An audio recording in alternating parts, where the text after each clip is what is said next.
osteoblast activity outward across the base. This is mentioned at this point because the next endocrine gland is a gland known as the parathyroid gland, and it's generally discussed in conjunction with, where's that attendance sheet? Anybody got it? You done with it? Good, thank you.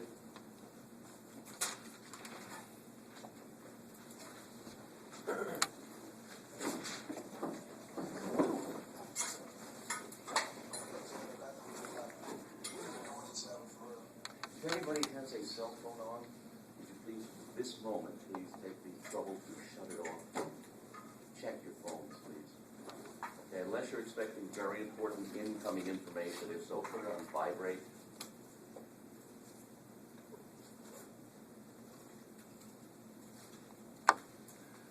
The next endocrine gland in the discussion is a gland called the parathyroid gland. And the parathyroid gland is not a single discrete mass of glandular epithelium, but rather the parathyroid gland is comprised of four aggregates, four clusters of glandular tissue, two superior caliculi, two inferior caliculi, four little clusters, four little nodes within, embedded inside of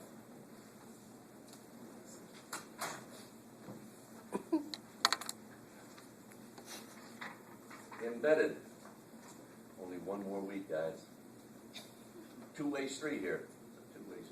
Four clusters embedded within the thyroid gland. I mention that because historically, clinically, when thyroid problems develop, did we talk about the thyroid goiter? No. Did we talk about exophthalmia? Yes. What is it? It's a growth in the thyroid? Exophthalmia.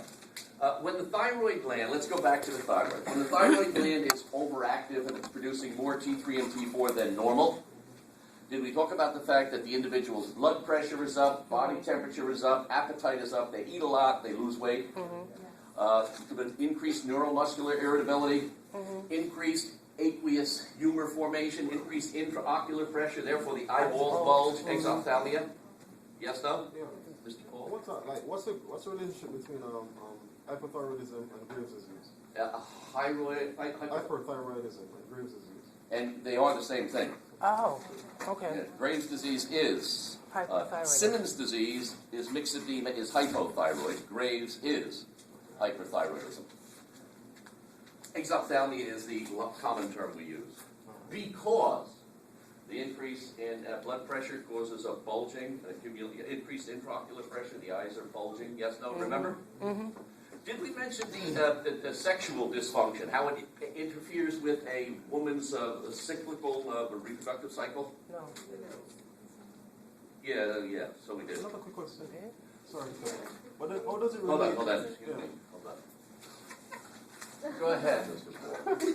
How does it relate to your skin color? Because I know I have some friends who have hypothyroidism and they're really, really dark. I suspect the thyroxine, as we mentioned earlier, is synergistic with MSH. Oh, yes. And so the more thyroxine you have, the more impact MSH has, the darker the skin color. If people experience develop hyperthyroidism, their pigmentation will increase. Yeah. I mentioned a word that you said no about. The hyperthyroid individual, the Graves' disease, the exophthalmic individual, if left untreated, the hyperthyroid patient may, in fact, because of the overactivity of the follicular cells, those cells may hypertrophy. They may enlarge so much so dramatically that a goiter may result, a growth on the throat. Yes, no? And this is more typically associated with hyperactivity in the Graves' disease, the exophthalmic patient. And I mention that because 40 or 50 years ago, treatment of goiter, enlarged thyroid, was typically, often, it involved surgical excision. The problem developed that when you excised the thyroid, you took out the parathyroid gland.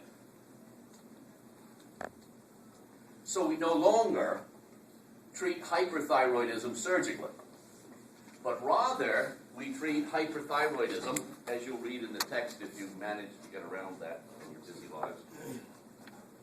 We treat hyperthyroidism with a radioactive cocktail. You remember thyroxine had 4 iodines on it, yeah? What we do is inject or ingest radioactive thyroid. The patient takes a drink, literally, or has an IV of the radioisotope, the iodine radioisotope. Iodine is taken up so very readily and so quickly from the bloodstream that the follicular cells take much of this radioactive iodine out of the bloodstream, and the radioactive iodine, this isotope, destroys follicular cells. So it's literally killing your thyroid. Now, you don't want to kill the entire thyroid, because not everybody's hyperthyroidism is the same. Some are more extreme than others. So traditionally, the radioactive iodine therapy that the hyperthyroid patients take, this cocktail therapy as they call it, is several stages, because you don't want to overshoot your goal. The idea is to kill just enough of the thyroid, leaving just enough of the overactive thyroid intact to bring your levels of thyroid hormone into a normal range, yes? If the thyroid kill is overshot, if you give them too much radioactive iodine and too much thyroid is killed, then you treat the patient as if he were hypothyroid. You give him supplemental pills, yeah? So it's a delicate balance. It's something particular. If you know of anyone with thyroid problems or condition or history, they should have their thyroid levels checked every 6 months to a year on a very regular basis, because it does change. At any rate, that's the thyroid gland. I mentioned the fact that you don't want to treat the problem surgically because you may excise another very important endocrine gland, the parathyroid. And so now let me introduce parathyroid to you. The parathyroid gland releases one hormone, a protein. The hormone is known by several different names. PTH is its most common name, parathyroid hormone. It's also called parathormone, if you're lazy. I am, I know. Parathormone. Ladies and gentlemen, here's another generic principle I want to introduce at this point. If we say that the endocrine system and its hormonal secretions are designed to maintain or regulate homeostasis, I believe I said that to you, yes? On hormones designed to regulate physiological activities. Some turn on a gland, others turn off that gland, yes, no? To keep things homeostatically balanced. Well, when you study your endocrinology, make note and pay attention to any, and you know this word,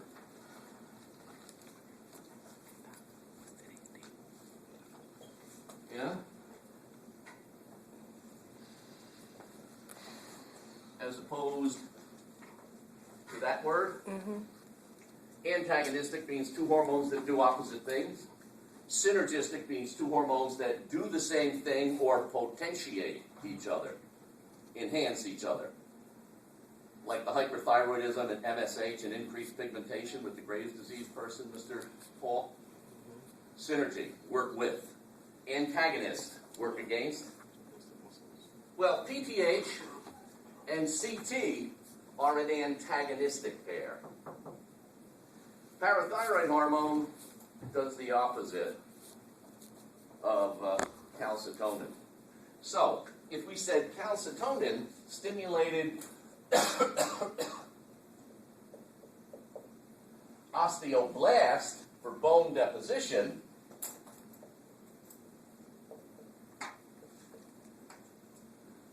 PTH stimulates the osteoclasts. And you remember what an osteoclast does. Doesn't it break down bone?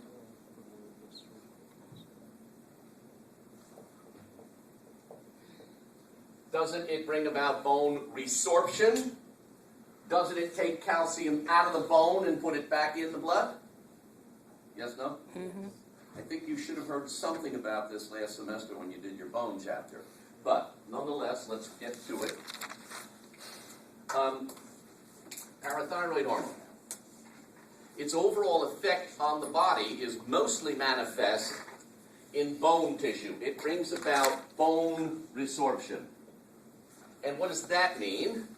It means taking the calcium and phosphate out of the bone and putting them back into the blood.